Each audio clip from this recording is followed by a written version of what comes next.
வைகை ஆற்றங்கரைக்கு அருகில் இருக்கும் அந்த பெரிய கிராமமே கதிர்வேலன் என்ற பெயரை கேட்டால் அடங்கி போகும். 6 அடி உயரம், அடர்ந்த மீசை, சுட்டெரிக்கும் கண்கள். அநியாயத்தை கண்டால் கதிரின் கை சும்மா இருக்காது. அவனது வன்மை ஊருக்கே பாதுகாப்பு. ஆனால் சில நேரங்களில் அவனது முரட்டுத்தனமான கோபம் எல்லாரையும் நடுங்க வைக்கும். அன்று ஊர் பஞ்சாயத்து நடந்து கொண்டிருந்தது. அங்கே, ஏண்டா அடுத்தவன் நிலத்தை ஏமாத்தி பறிக்க பார்க்குறியா? கதிரின் குரல் இடி முழக்கமாய் எதிரொலித்தது. எதிரில் நின்றவன் நடுங்கினான். இனிமே இந்த ஆம்பூர் எல்லையில் உன்னை நாம் பார்க்கக்கூடாது, போ என்று அவன் கையை ஓங்கிய போதே ஊரே அமைதியானது. அவனது சொல்லே அங்கு சட்டம். அதே நேரத்தில் மதுரையில் இருந்து ஆம்பூர் கிராமத்திற்கு வரும் பேருந்தில் ஜன்னலோரம் அமர்ந்திருந்தாள் மித்ரா.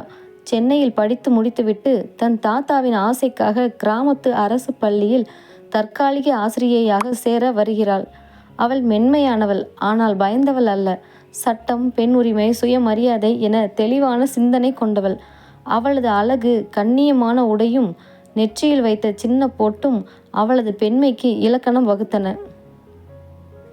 பேருந்து கிராமத்து நிறுத்தத்தில் நின்றது. மித்ரா கையில் ஒரு பெரிய சூட்கேஸுடன் இறங்கினாள். வழியில் கதிரின் ஆட்கள் சில மாடுகளை ஓட்டி வந்தனர். அப்போது ஒரு மாடு மிரண்டு மித்ராவை நோக்கி ஓடி வந்தது. மித்ரா பயத்தில் அலறினாள். திடீரென எங்கிருந்தோ பாய்ந்து வந்த கதிர் அந்த மாட்டின் கயிற்றை பிடித்து தன் முழு பலத்தால் இழுத்து நிறுத்தினான். அவனது கைகளில் நரம்புகள் புடைத்தன. மாடு அடங்கியது.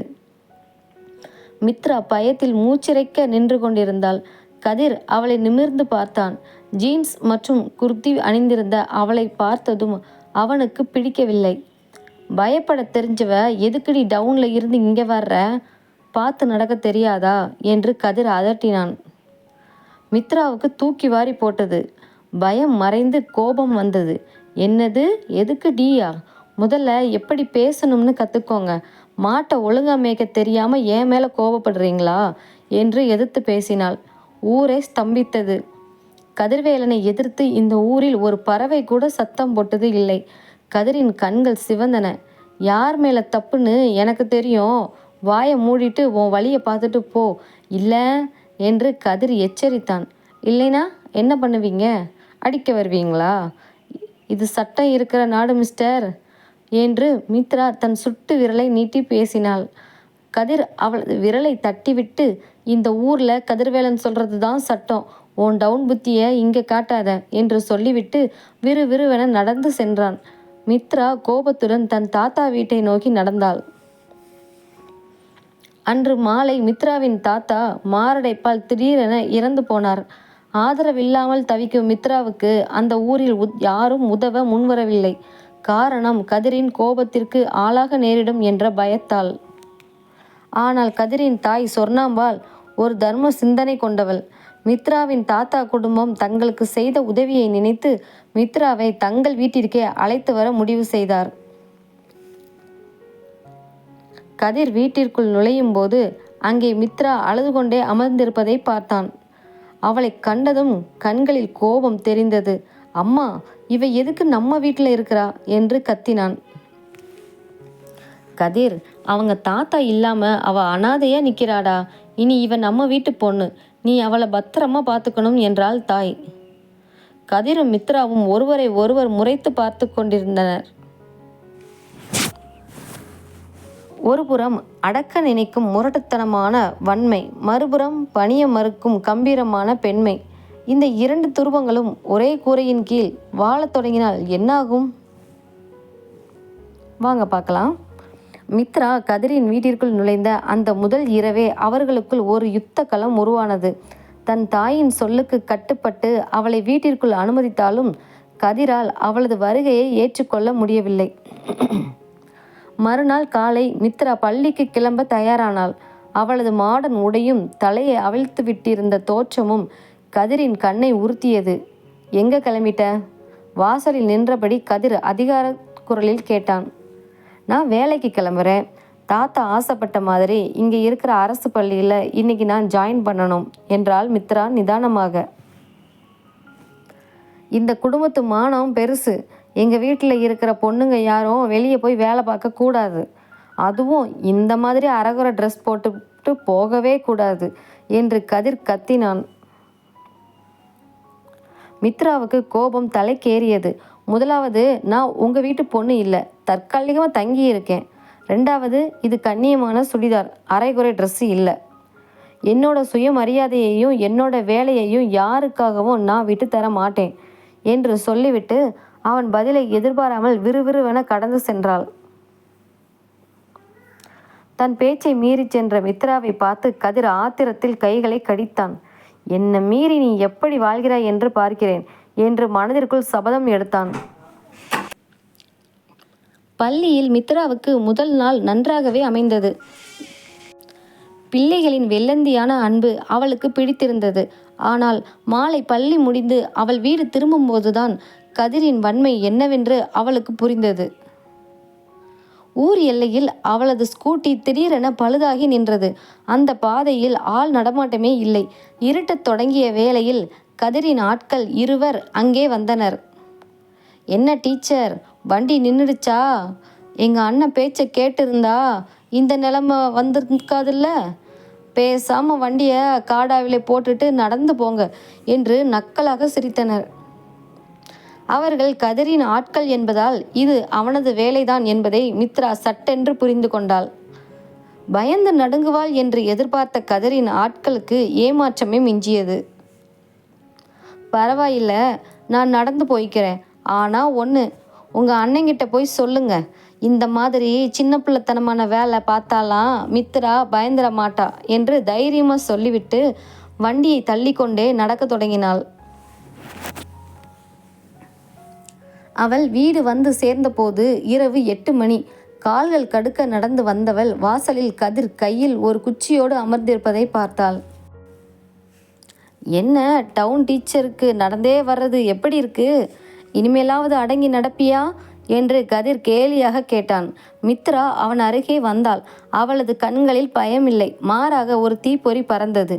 வழியில் என் வண்டியை கெடுத்தது நீங்க தானே? ஒரு பொண்ணை வழியில் நிற்க வச்சு அழகு பார்க்கறது தான் உங்கள் வீரமா? உங்களால் என் வம்பத்தான் அடக்க முடியும் கதிர்வேலன். என் அறிவையோ என் சுயமரியாதையோ இல்லை. இந்த மித்ரா யாருக்கும் அடிபணிய மாட்டாள் என்று அவன் முகத்திற்கு நேராக சொல்லிவிட்டு உள்ளே சென்றாள். அவளது தைரியமான பேச்சும் நேருக்கு நேர் பார்த்த அந்த பார்வையும் கதிரை ஏதோ செய்தது. அவனது முரட்டுத்தனமான கோபத்திற்கு முன்னால் ஒரு பெண் இப்படி நிற்பது இதுவே முதல் முறை. அவளது பெண்மை பலவீனமானது அல்ல, அது தன் வன்மைக்கு சவால் விடுகிறது என்பதை அவன் முதலாக உணர்ந்தான். மித்ராவின் அந்த பேச்சு கதிரின் தூக்கத்தை கெடுத்தது. எப்போதும் அவனது சொல்லுக்கு கட்டுப்பட்டு நடக்கும் மனிதர்களையே பார்த்து பழகியவனுக்கு அவனது முகத்திற்கு நேராக விரல் நீட்டி பேசிய மித்ராவின் முகம் மட்டுமே மீண்டும் மீண்டும் நினைவுக்கு வந்தது. கோபமும் ஒருவித விவரிக்க முடியாத ஈர்ப்பும் அவனை மாறி மாறி வதைத்தன. மறுநாள் காலை கதிரின் தாய் சொர்ணாம்பாள் இருவரையும் அழைத்து ஒரு குண்டை தூக்கி போட்டாள். கதிர், மித்ரா, நீங்கள் 2 பேரும் இன்னைக்கு ஊர் கோயிலுக்கு போய் அர்ச்சனை பண்ணிட்டு வரணும். மித்ராவோட தாத்தா இறந்ததுல இருந்து அவள் மனசு சரியில்லாமல் இருக்கா. அப்படியே அவளுக்கு இந்த ஊர் பழக்க வழக்கங்களையும் சொல்லி கொடு என்றாள். எனக்கு நிறைய வேலை இருக்குமா, நான் வர முடியாது என்று கதிர் மறுத்தான். நானும் அவரோட வர விரும்பல அத்தை, நான் தனியாகவே போய்க்கிறேன் என்றாள் மித்ரா பிடிவாதமாக. சொர்ணாம்பாள் விடவில்லை. நான் சொன்னது தான், 2 பேரும் ஒன்றா தான் போகணும் என்று கட்டளையிட்டாள். தாயின் சொல்லுக்கு மறுசொல் பேசாத கதிர் வேறு வழியின்றி தன் புல்லட்டை எடுத்தான். மித்ரா வேறு வழியில்லாமல் அவனது வண்டியின் பின்னால் அமர்ந்தாள். ஆனால் அவனுக்கும் அவளுக்கும் நடுவே 1 அடி இடைவெளி இருந்தது. வண்டி கிராமத்து சாலைகளில் வேகமாக பாய்ந்தது. கதிர் வேண்டுமென்றே வண்டியை வேகமாக ஓட்டினான். அவள் பயந்து தன் தோள்களை பிடிப்பாள் என்று எதிர்பார்த்தான். ஆனால் மித்ரா வண்டியின் பின்பக்கம் கம்பியை பலமாக பிடித்து கொண்டாலே தவிர அவனிடம் தஞ்சமடைய மறுத்தாள். கோவிலை அடைந்தனர். ஊர் மக்கள் அனைவரும் கதிரையும் மித்ராவையும் ஆச்சரியமாக பார்த்தனர். கதிர்வேலன் பின்னால் ஒரு பெண் அமர்ந்து வருவதை அவர்கள் அதுவரை பார்த்ததே இல்லை. கோவிலுக்குள் நுழைந்ததும் மித்ரா அமைதியாக கண்களை மூடி பிரார்த்தனை செய்தாள். அவளது முகத்தில் இருந்த அந்த அமைதியும் மென்மையும் கதிரை அறியாமல் அவளை ரசிக்க வைத்தது. இவ்வளவு தைரியம் பேசும் பெண்ணுக்குள் இப்படி ஒரு அமைதியா என்று அவன் வியந்தான். அப்போது திடீரென கோவிலுக்குள் ஒரு சலசலப்பு ஏற்பட்டது. ஊரின் பெரிய ரவுடியான மாணிக்கம் என்பவனின் ஆட்கள் சிலர் அங்கு வந்த ஒரு ஏழை குடும்பத்தை மிரட்டி கொண்டிருந்தனர். அவர்கள் வாங்கிய கடனுக்காக அந்த குடும்பத்து பெண்ணின் கையை பிடித்து இழுத்து வம்புக்கு இழுத்தான் ஒருத்தன். அதை பார்த்ததும் மித்ராவின் ரத்தம் கொதித்தது. கதிர் என்ன செய்ய போகிறான் என்று அவள் பார்த்தாள். ஆனால் கதிர் அமைதியாக நின்று கொண்டிருந்தான். என்ன மனுஷன் நீங்க? ஊருக்குள்ள பெரிய வீரன், சட்டம் பேசுறீங்க, அங்கே ஒரு பொண்ணை வம்புக்கு இழுக்கிறாங்க, சும்மா நிற்கிறீங்க என்று மித்ரா கதிரை சாடினாள். இது அவங்க குடும்ப பிரச்சனை, நாம தலையிடக்கூடாது என்றான் கதிர் அலட்சியமாக. பெண்களை மதிக்க தெரியாத நீங்கெல்லாம் ஒரு ஆம்பளையா என்று மித்ரா கோபமாக கேட்டுவிட்டு அவனுக்காக காத்திருக்காமல் அந்த ரவுடிகளை நோக்கி வேகமாக நடந்தாள். ஏய் நில்லு என்று கதிர் கத்துவதற்குள் மித்ரா அங்கே சென்று விட்டாள். யோ கையை விடியா, ஒரு பொம்பளை கிட்ட வம்பு பண்ண உங்களுக்கு வெக்கமா இல்லை என்று மித்ரா அந்த ரவுடியின் கையை தட்டி விட்டாள். மிரண்டு போன ரவுடி, யாரடி நீ, எங்களுக்கே சட்டம் பேசுறியா என்று சொல்லி மித்ராவை அடிக்க கையை ஓங்கினான். அவ்வளவுதான். அடுத்த நொடி காற்றில் பறந்து வந்த ஒரு கை அந்த ரவுடியின் கையை பிடித்து பின்னோக்கி திருப்பியது. அது கதிர்வேலன். அவனது கண்கள் சிவந்து நரம்புகள் புடைத்தன. ஏன் முன்னாடி இவன் மேலே கை வைக்க துணிஞ்சு உன்னை என்று சொல்லிக்கொண்டே கதிர் அவனை கீழே தள்ளி மிதித்தான். அவனது முரட்டுத்தனமான வன்மை அங்கே தாண்டவமாடியது. கதிரின் அடி தாங்க முடியாமல் ரவுடிகள் அலறி அடித்து கொண்டு ஓடினர். அங்கிருந்தவர்கள் அனைவரும் கதிரின் வீரத்தை பாராட்டி பேசினர். ஆனால் கதிர் நேராக மித்ராவின் முன்னால் வந்து நின்றான். அவனது மூச்சு பலமாக வாங்கியது. இப்போ தெரியுதா என் வீரம் என்னன்னு? நானும் ஆம்பளை இல்லைன்னு சொன்னேன் என்று அதிகார குரலில் கேட்டான். மித்ரா அவனை நிமிர்ந்து பார்த்தாள். அவளது கண்களில் இந்த முறை கோபமில்லை. அவளை காப்பாற்றியதற்கான நன்றியும் அவனது நியாயமான கோபத்தின் மீதான மரியாதையும் தெரிந்தது. அநியாயத்தை கண்டு பொங்குற உங்களோட இந்த வன்மை எனக்கு பிடிச்சிருக்கு கதிர்வேலன். ஆனால் இதே வன்மையை வீட்டுக்குள்ளே இருக்கிறவங்க கிட்டேயும் நியாயம் கேட்குற என்கிட்டையும் காட்டாதீங்க என்று மெல்லிய குரலில் ஆனால் ஆழமாக சொன்னாள். அவளது அந்த ஒரு வார்த்தை கதிரின் நெஞ்சுக்குள் இருந்த முரட்டுத்தனமான கோபத்தை சட்டென்று தணிக்கச் செய்தது. முதன்முறையாக அவளது பெண்மையின் மென்மை அவனது வன்மையை ஆளத் தொடங்கியதை இருவருமே உணர்ந்த தருணம் அது. கோவில் சம்பவத்திற்கு பிறகு கதிரின் மனதில் ஒரு இனம் புரியாத மாற்றம் ஏற்பட்டது. ஊரே அவனது அடிதடிக்கு அஞ்சிய போது மித்ரா மட்டும்தான் அவனது கோபத்தில் இருக்கும் நியாயத்தை பாராட்டி அதே நேரத்தில் அவனது முரட்டுத்தனத்தை சுட்டி காட்டினாள். அவளது அந்த பேச்சு அவனுக்குள் ஒரு புதிய சிந்தனையை விதைத்தது. மறுநாள் காலை மித்ரா பள்ளிக்கு கிளம்பும்போது கதிர் வாசலில் தன் புல்லட்டோடு தயாராக நின்றிருந்தான். வண்டியில் ஏறு, நானே உன்னை பள்ளிக்கூடத்தில் கொண்டு போய் விடுறேன் என்றான் கதிர் வழக்கமான அதட்டல் இல்லாமல் கொஞ்சம் நிதானமான குரலில். மித்ரா சற்றே வியப்புடன் அவனை பார்த்தாள். பரவாயில்லை, என் ஸ்கூட்டி ரெடி ஆயிடுச்சு, நானே போய்க்கிறேன் என்றாள். நான் சொன்னா கேட்கணும், ஊருக்குள்ள நிலைமை சரியில்லை. நேற்று நாம் அடித்தது மாணிக்கத்தோட ஆளுகளை, அவன் சும்மா இருக்க மாட்டான், அதனால் வண்டியில் ஏறு என்று கதிர் சற்று உறுதியாக சொன்னான். அவனது குரலில் இருந்த ஆதிக்கத்தை விட தன் மீதான அக்கறைதான் அதிகம் என்பதை மித்ரா உணர்ந்தாள். மறுபேச்சு பேசாமல் அவள் வண்டியில் ஏறிக்கொண்டாள். அவளை பள்ளியில் விட்டுவிட்டு கதிர் தன் வயல் வேலைகளை பார்க்கச் சென்றான். ஆனால் அவனது கண்கள் எப்போதும் சுற்றிலும் என்ன நடக்கிறது என்பதை கவனித்து கொண்டே இருந்தன. அவன் பயந்தபடியே மதியம் ஒரு அசம்பாவிதம் நடந்தது. பள்ளி மதிய உணவு இடைவேளையின் போது மாணிக்கத்தின் ஆட்கள் சிலர் பள்ளி வளாகத்திற்குள் நுழைந்தனர். ஊரே பார்த்து அஞ்சும் கதிர்வேலனை பழிவாங்க அவன் வீட்டில் தங்கியிருக்கும் மித்ராவை மிரட்ட அவர்கள் முடிவு செய்தனர். என்ன டீச்சர் அம்மா, நேற்று கோயிலில் ரொம்ப துள்ளுனீங்க, அந்த கதிர்வேலன் உனக்கு யாருடி? அவங்கிட்ட இருக்கிற திமிரை ஓங்கிட்ட காட்டிட்டு போகலான்னு வந்தோம் என்று ஒருவன் மித்ராவின் வழியை மறித்து வம்புக்கு இழுத்தான். பள்ளி பிள்ளைகள் பயந்து ஓடினர். ஆனால் மித்ரா பதறவில்லை. அவளுக்குள் பயம் இருந்தாலும் அதை வெளியே காட்டிக்கொள்ளாமல் நேராக அந்த ரவுடியின் கண்களை பார்த்தாள்.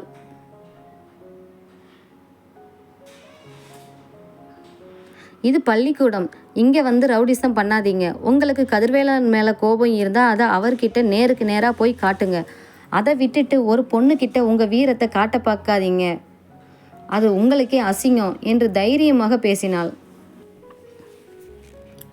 அடிப்பாவி, எங்களுக்கே பாடம் நடத்துறியா என்று ஆத்திரமடைந்த ஒருவன் மித்ராவின் கையை இழுக்க பாய்ந்தான். அதே வினாடி பள்ளியின் இரும்பு கேட்டை தள்ளிக்கொண்டு கதிரின் புல்லட் சத்தம் ஊரையே அதிரச் செய்தது. வண்டியை சாத்திவிட்டு பாய்ந்து வந்த கதிர் மித்ராவை தொட வந்தவனின் கையை பிடித்து ஒரே சுழற்சி கீழே தள்ளினான். என் ஊர் மண்ணில் என் வீட்டு பொண்ணு மேலே கை வைக்க எவனுக்குடா தைரியம் இருக்கு என்று கதிர் கர்ஜித்தான். அவனது முகத்தில் இருந்த கோபம் அந்த ரவுடிகளை நடுங்க வைத்தது. கதிர் அவர்களை வெளுத்து வாங்க தொடங்கினான். அவனது ஒவ்வொரு அடியிலும் மித்ராவை காப்பாற்ற வேண்டும் என்ற தவிப்பும் ஆவேசமும் கலந்திருந்தது. அடி தாங்க முடியாமல் மாணிக்கத்தின் ஆட்கள் அங்கிருந்து தலை தெறிக்க ஓடினர்.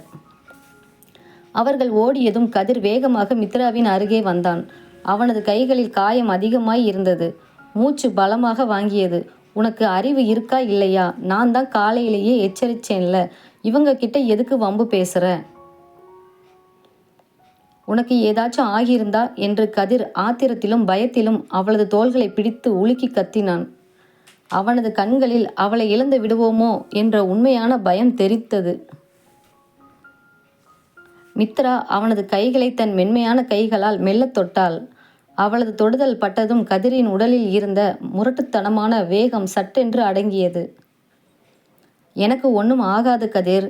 ஏன்னா எனக்கு ஏதாவதுன்னா புயல் மாதிரி வந்து நிற்க நீங்கள் இருக்கீங்கன்னு எனக்கு தெரியும் என்று மித்ரா மிகவும் மென்மையாக புன்னகையோடு சொன்னாள். அவள் முதன்முறையாக அவனது பெயரை சொல்லி தன் மீதான நம்பிக்கையை வெளிப்படுத்திய அந்த நிமிடம் கதிரின் நெஞ்சுக்குள் இருந்த கல் உருகத் தொடங்கியது. அவனது வன்மை அவளது அன்பான பெண்மைக்கு முன்னால் முழுமையாக தோற்று போனது. பள்ளி சம்பவத்திற்கு பிறகு கதிர் மற்றும் மித்ராவின் வாழ்க்கையில் ஒரு நிசப்தமான அமைதி நிலவியது. அது புயலுக்கு பின் வரும் அமைதி அல்ல, இரு மனங்களுக்குள் மெல்ல மலரும் காதலின் அமைதி. அன்று மாலை கதிர் தன் வீட்டு திண்ணையில் அமர்ந்து கையில் இருந்த காயத்திற்கு மருந்து போட்டு கொண்டிருந்தான். ரவுடிகளுடன் சண்டை போட்டபோது அவனது கையில் சிறிய கீறல் ஏற்பட்டிருந்தது. அதை பார்த்து கொண்டே உள்ளே இருந்து வந்த மித்ரா அவன் கையில் இருந்த மருந்து கிண்ணத்தை அமைதியாக தன் கையில் வாங்கினாள். நானே போட்டுக்கிறேன் என்றான் கதிர் வழக்கமான அதட்டல் இல்லாமல் கொஞ்சம் தடுமாற்றத்துடன். சும்மா இருங்க, உங்களால் ஒழுங்கா போட முடியாது என்று சொல்லிவிட்டு அவன் அருகே அமர்ந்து மிக மென்மையாக அவனது கையில் மருந்தை வைத்தாள். அவளது விரல்களின் மென்மையான தீண்டல் பட்டதும் ஊரையே ஆட்டி படைக்கும் கதிர்வேலன் ஒரு குழந்தையைப் போல அமைதியானான். அவளையே உற்று பார்த்து கொண்டிருந்தான். என்ன அப்படி பார்க்குறீங்க என்று மித்ரா தலை குனிந்து புன்னகைத்தபடி கேட்டாள். இல்லை, இவ்வளவு பெரிய ரவுடி பசங்களை எதிர்த்து பேசும்போது உனக்கு பயமே வரலையா? எப்படி உன்னால் இவ்வளவு தைரியமாக இருக்க முடியுது என்று கதிர் தன் மனதில் இருந்த கேள்வியை கேட்டான். மித்ரா நிமிர்ந்து அவன் கண்களை பார்த்தாள். பயம் இருந்தது கதிர், ஆனால் அநியாயத்தை பார்க்கும்போது வர்ற கோபம் பயத்தை விட பெருசு. அப்புறம் நீங்கள் தான் என் பின்னாடி வராங்கன்னு எனக்கு தெரிஞ்சுதே, அப்புறம் எதுக்கு நான் பயப்படணும் என்றால் ஆழமான அர்த்தத்துடன். கதிரின் நெஞ்சு நிறைந்தது. அவனது முரட்டுத்தனத்தை ஊரே வெறுத்த போது அவளுக்குள் இருக்கும் பெண்மை மட்டுமே அவனது வலிமையின் பின்னால் இருக்கும் பாதுகாப்பை உணர்ந்திருந்தது. இதையெல்லாம் தூரத்தில் இருந்து கவனித்து கொண்டிருந்தார் கதிரின் தாய் சொர்ணாம்பாள். அவளது முகத்தில் ஒரு நிம்மதியான புன்னகை அரும்பியது. தன் மகனின் கரடு முரடான குணத்தை மாற்ற மித்ராவால் மட்டும்தான் முடியும் என்பதை அவள் அன்றே முடிவு செய்தாள். மறுநாள் சொர்ணாம்பாள் ஊர் பெரியவர்களை தன் வீட்டிற்கு வரவழைத்தாள். கதிரையும் மித்ராவையும் முன்னால் நிறுத்தினாள். கதிர், மித்ரா, நீங்கள் 2 பேரும் ஒருத்தரை ஒருத்தர் புரிஞ்சுக்கிட்டீங்கன்னு எனக்கு தெரியும். மித்ராவோட தாத்தா இல்லாத குறையை தீர்க்கவும் நம்ம குடும்பத்தோட முறைப்படியும் உங்கள் 2 பேருக்கும் வர்ற முகூர்த்தத்தில் கல்யாணம் பண்ணி வைக்கலாம்னு முடிவு பண்ணி இருக்கேன் என்றாள் சொர்ணாம்பாள். இந்த அறிவிப்பு இருவருக்குமே இடி போல் இருந்தது. கதிர் திடுக்கிட்டு மித்ராவை பார்த்தான். மித்ரா அதிர்ச்சியில் உறைந்து போனாள். அம்மா, என்ன பேசுற நீ? அவ டவுன்ல படிச்சவ, பெரிய ஆசை இருக்கிறவ, அவளை போய் என்கூட என்று கதிர் இழுத்தான்.